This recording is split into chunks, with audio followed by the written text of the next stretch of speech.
Former Vice President Kamala Harris was in Detroit today, speaking at the Democratic Women's Caucus luncheon, and she did not hold back.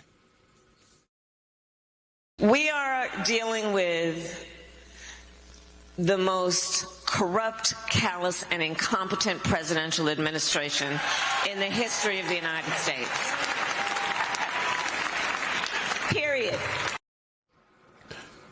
Period. Michigan is shaping up to be one of the most closely watched Senate races of this entire cycle. And one progressive candidate is already pulling in major national endorsements. Abdul El-Sayed, a physician, a former Detroit health director, and a 2018 candidate for governor, has now earned the backing of Bernie Sanders and Alexandria Ocasio-Cortez. A new Emerson College poll shows a neck-and-neck race between El-Sayed and Mallory McMorrow at 24% each. But a large percentage of likely primary voters remains undecided. And Abdul El-Sayed joins us now. Thank you for being with us, sir. It is good to talk to you. I want to get into, right off the top, the Iranian war. It is really something that is on the minds of a number of Americans. And Dearborn, Michigan is home to the largest concentration of Lebanese Americans in the U.S. So what are you hearing about this ceasefire deal between Israel and Lebanon from some of the people in Dearborn and throughout Michigan? Obviously, we always pray for peace, but we've got to ask ourselves what we actually got out of this in the first place. Why did we even fight this war? It's hard to make any sense out of any American lack of war aims because it changed every day. But you have to remember who did have war aims. Benjamin Netanyahu has been trying to get this war fought for the past 40 years. He finally found a president dumb enough to do it. And you look at where we are now. Israel has used this opportunity to try and, in effect, annex southern Lebanon, and that's exactly what they've done. So people are afraid and they're sad, they're hoping and praying for peace. But then for everybody, you think about the spike in your gas prices and the fact that your own tax dollars are what was used to spike those gas prices. I think all of us have to look back and ask, how the hell did we get here? I want you to hear what some people have been saying about this ceasefire deal. I think some people are questioning whether there truly is a ceasefire right now, but between Israel and Lebanon. Take a listen to this, and I'll have a question for you on the other side. I'm not entirely confident, no. Unfortunately, I wish I could be because I am so scared and worried about all of my relatives that are there right now. And it's absolutely heart-wrenching to see the news. My elementary school, my childhood home, a lot of memories have been wiped out in South Lebanon. It's going to be very, very hard for the people to rebuild. And quite honestly, I'm not optimistic about this ceasefire, because we had a ceasefire in November of 24, and Israel did not comply. Can I ask you how you think not just this current moment of war, but the last several years of war have changed Americans of all backgrounds, of all life experiences, how it has changed their understanding, not just of the world, but also of the way that our tax dollars have been used, and how you see that impacting this campaign, because you see it so much, not just from Lebanese Americans in Michigan, but so many Americans who seem to actually understand our current domestic conditions differently because of what they've seen unfold on the international stage. You know, I think you're exactly right. I was the health director for Wayne County. I served the community from which both of those two individuals, who I know personally, come from. And every time you come up with a plan to do something like put glasses on kids' faces or eliminate medical debt or provide new small businesses health insurance, everybody says, doctor, how are you going to pay for that? But then we've got a general who wants to draw up war plans to bomb Iran. Nobody asks, General, how are you going to pay for that? And I think that's exactly what's wrong with our politics. I think for many Americans, they're opening their eyes to the fact that for most of my life, if you're under 40, you've watched our country go to wars, and you ask, to what end? You see service members broken over it. You see tax dollars spent on it. And you see all of the things that your government should be doing for you not getting done. And so I think a lot of people are finally opening their eyes and asking, I don't pay my taxes so that another country gets a bomb or a tank. I don't pay my taxes to kill other people's kids. I pay my taxes so that our kids get good schools and can walk sidewalks that are actually functional, can drive clean roads, can get health care. And so I think for a lot of people, they're opening their eyes, whether they're Lebanese in a community like Dearborn or they're anywhere in the rest of the state. And I got to tell you, I've been to 90 cities. People ask the same sets of questions about why are we doing that instead of taking care of my kid or rebuilding my kid's schools. Doctor, you have traveled and canvassed so much of the state, so I want to ask you to comment on some leaked audio that the Free Beacon obtained, and we're going to play the audio, and then I'll come to you at the end of it.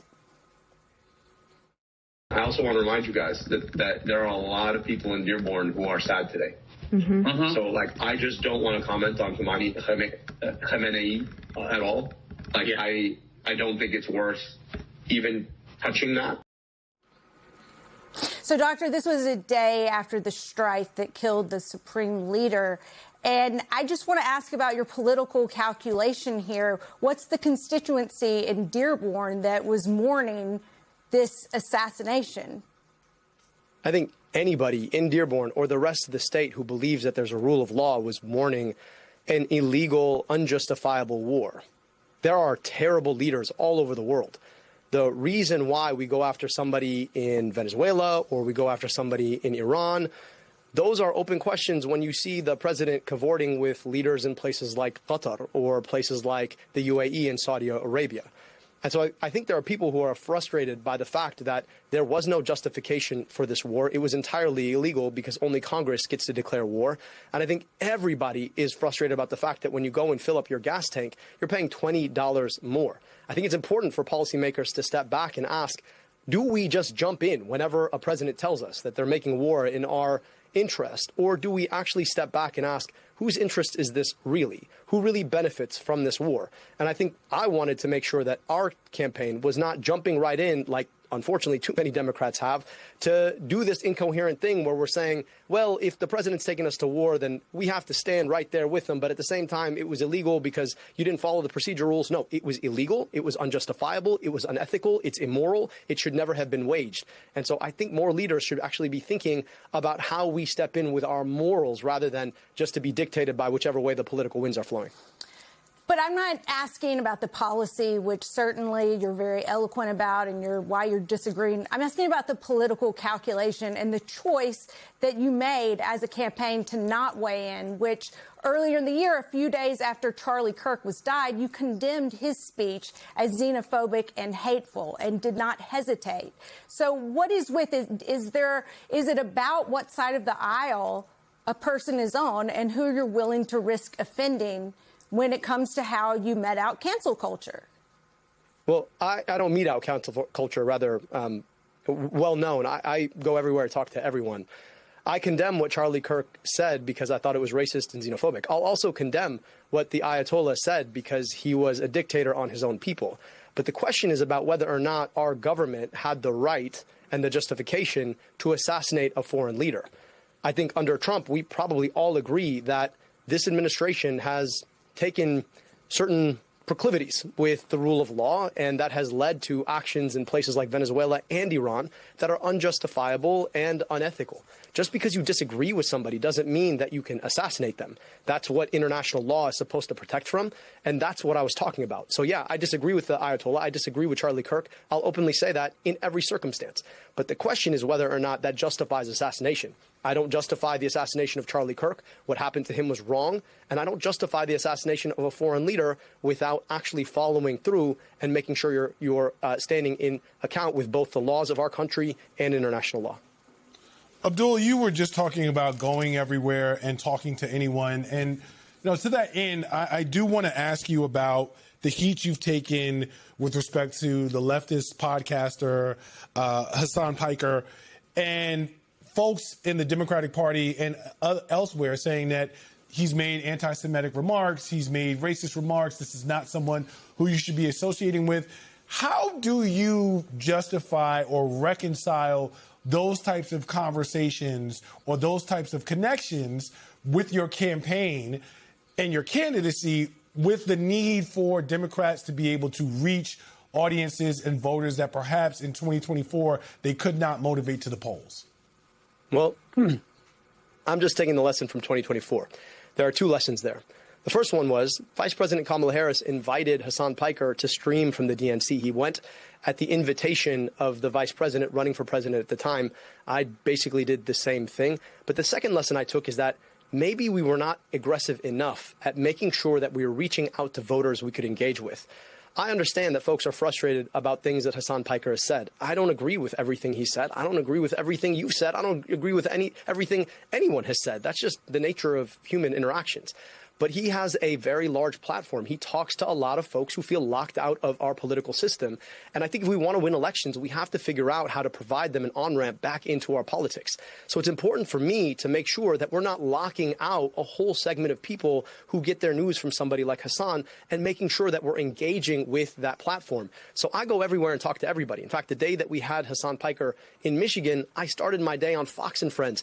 Now, those folks don't agree with me. I don't agree with them. But I want to be able to talk to the sliver of people who might be listening, who are open-minded, who say, you know what, I really do want to get money out of politics. I really do want to put money back in my pocket, and I want to pass Medicare for all. So I think we need to make sure that we step back out of this cancel culture situation where we're saying, oh, we can't talk to certain people because they said certain things, and make sure that we're creating a pathway back into politics for everyone. And that means having the courage to go and have a conversation in all different kinds of spaces, because you just might talk to somebody who agrees with you.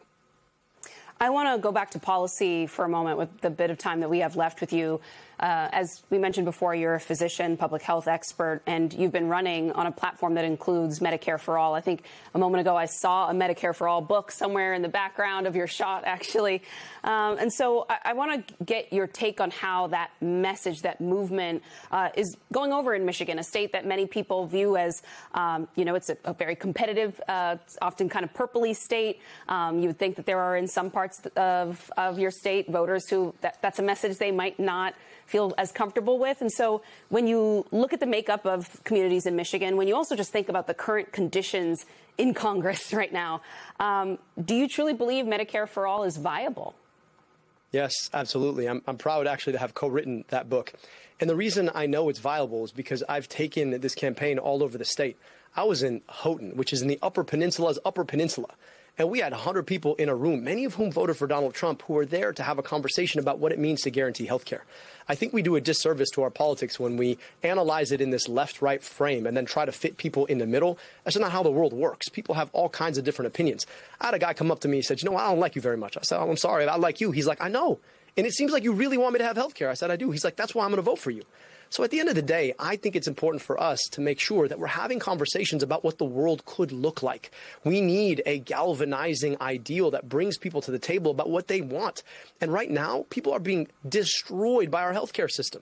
You're talking about deductibles that are $6,000, and that's putting people into medical debt to the tune of 100 million people, $225 billion of medical debt in this country, in the richest, most powerful country in the world, as they burn $1 billion a day on war that we don't need to be fighting. So when you sit down and have a conversation and say, hey, listen, I'm a doctor. I literally trained in this system. I promise you we could do this right if we were willing to forego the corporations that tell us what we cannot have and the politicians who tell us what we should not fight for. So, yeah, I want to fight a fight so everybody can have health care. If I accomplish nothing less in my career in politics, I want everybody in this country to have health care. Imagine what that would feel like for people. Dr. Abdul El-Sayed, thank you for being with us. Thank you so much for having me. It was a lovely conversation.